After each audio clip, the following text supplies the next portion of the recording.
In Afghanistan, Taliban's morality police has ordered that all amusement parks in the country must now refuse entry to women. Local media reported that the country's Ministry for the Propaganda of Virtue and Prevention of Vice confirmed that women would not be allowed to enter amusement parks. The ban imposed adds to the slew of curtailments to freedom Afghan women already face as the Taliban ratchets up restrictions on public life after its return to power in August 2021. Meanwhile, it was unclear how the restrictions would work alongside a previous rule that said parks must be segregated by gender with some days set aside for women. The rule applied more generally to all public parks, including open spaces and public baths. In a major display of development work of the government, Prime Minister Sheikh Hasina inaugurated 100 bridges across 25 districts in Bangladesh on Monday. Inaugurating the bridges virtually from her official residence, Prime Minister Hasina called the event historic. She said it would quicken the country's development. The bridges have been built at a combined cost of over Taka 879 crores, reported the official news agency. Prime Minister Hasina said that the bridges will also help law enforcement agency to take prompt measures to ensure public safety and maintain law and order. The bridges would also make it easier to help people during natural calamities and also help in transportation and marketing of goods. Sheikh Hasina said that the government is developing road communications so that the country can be connected to the Trans-Asian Highway.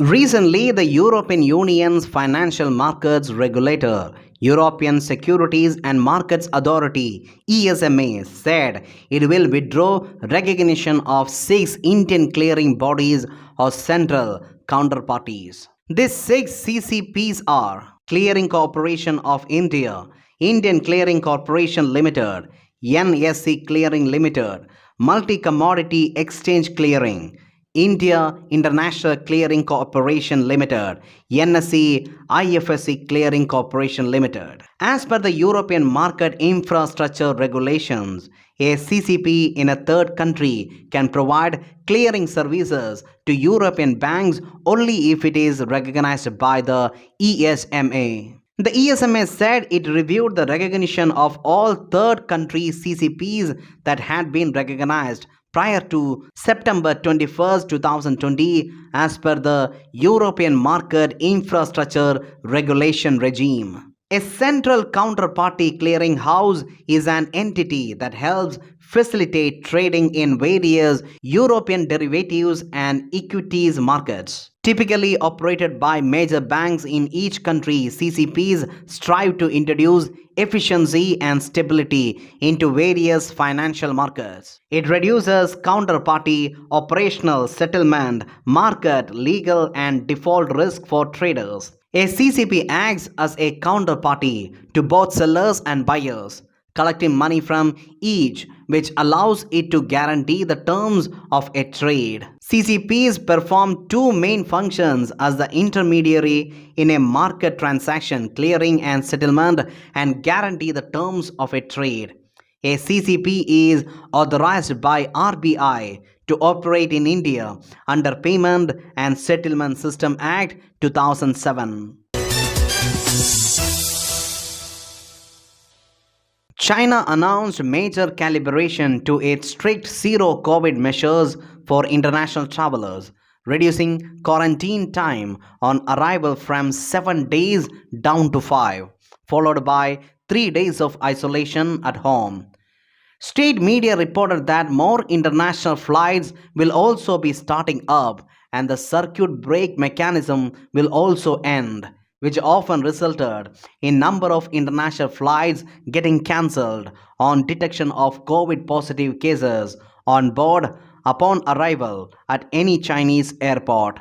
The announcement comes a day after President Xi Jinping presided over a meeting of China's top decision making body, which called for an optimized COVID response, precise measures, while reaffirming the zero COVID policy. It is not yet clear when the new measures will come into effect, as this move is the biggest pullback so far in China's zero COVID policy and raised hopes for reopening. Recent rumors of an end to mainland China's dynamic zero COVID policy were enough to move markets until they were squashed, showing the kind of strain the policy is under, which has attracted huge international criticism, isolated the world's second largest economy, and raised public anger. In another relief, international travelers will now be able to enter the country after showing just one negative PCR test within 48 hours before boarding. The threshold for a positive PCR test will also be dropped from 40 to 35, according to reports. In another easing, close contacts of COVID infections within China would need to go to centralized quarantine for 5 days instead of previous 7. However, 3 days of home health monitoring, which previously applied, will be changed to quarantine. At UN climate change conference being held in Egypt, the COP27 presidency launched Sharm el Sheikh adaptation agenda, outlining 30 goals to enhance resilience for 4 billion people living in the most climate vulnerable communities by 2030. The goal seeks to minimize devastating impacts of climate change. The presidency sought to mobilize $140 billion to $300 billion to pursue these goals. In the meantime, a group of developing countries led by India demanded the developed countries substantially increase the quantum of climate finance from the floor of $100 billion per year to meet the ambitious climate goals. The developing countries also demanded that the fund should be easily accessible. Developing countries, including India, have been demanding rich countries to agree to a new global climate finance target, also known as New Collective Quantified Goal on Climate Finance.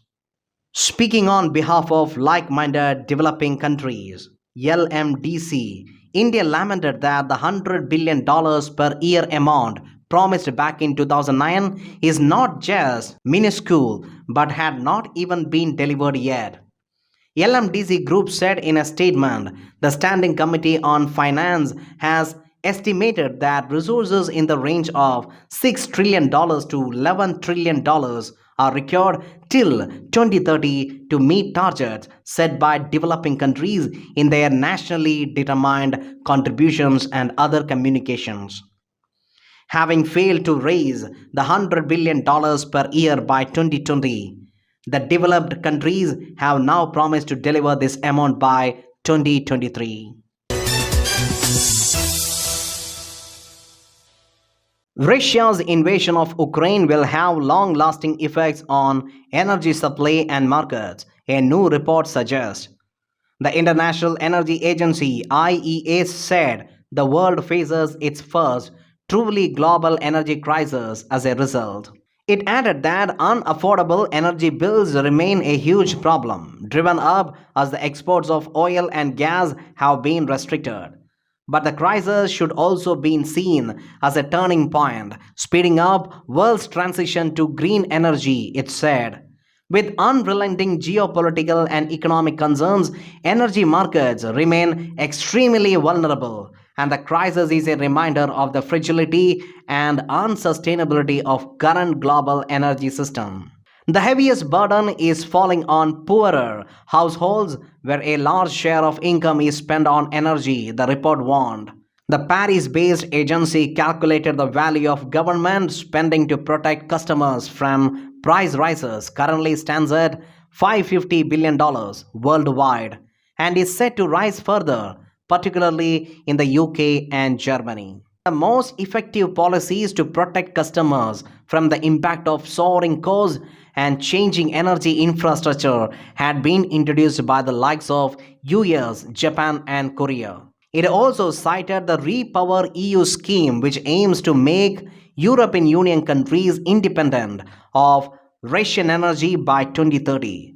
The IEA predicts that Russia's share of global energy trade will fall from 20% currently to 13% by 2030. World Health Organization said at least 15,000 people had died in Europe because of hot weather in this year so far. In a statement, WHO's regional director for Europe said nearly 4,000 deaths in Spain, more than 1,000 in Portugal, more than 3,200 in UK, and around 4,500 deaths in Germany were reported by health authorities during the 3 months of summer. The 3 months from June to August were the hottest in Europe since records began. Highlighting the UN Climate Summit COP27 in Egypt, the WHO's regional director said this estimate is expected to increase as more countries report excess deaths due to heat. WHO warned that increasing heat waves and other extreme weather will lead to more diseases and deaths in the next decades unless drastic action is taken. External Affairs Minister Dr. S. Jaishankar has said that India and Russia are on track to achieve a target of $30 billion annual trade turnover. He was speaking at the India-Russia Inter-Governmental Commission on Trade, Economic, Scientific, Technical and Cultural Cooperation in Moscow on Tuesday. Dr. Jaishankar said the cooperation between the two countries continues to make steady progress. He said the economic cooperation between India and Russia is moving towards long-term stability, but this needs to be balanced if it is to be sustainable. The minister expressed confidence that both countries will be successful in realizing the optimum potential of the trade and economic relations. Dr. Jaishankar said he is looking forward to continue to work together in the same spirit to strengthen our bilateral trade and economic relationship. External Affairs Minister stated that buying oil from Moscow works to India's advantage and asserted that he would like to keep that going. He said there is stress on world's energy markets and being the third largest consumer of such oil and gas, it is need to look for affordable sources as the incomes are not that high. He stressed the fact that it was government's fundamental obligation to make sure the Indian consumer has the best possible access to the resources. He said that India-Russia has had an exceptionally steady, time-tested relationship and would continue the way it is. Dr. Jaishankar discussed with his counterpart on strengthening a durable and balanced partnership and also exploring cooperation in trade, investments, energy, fertilizers, pharma, agriculture, and shipping.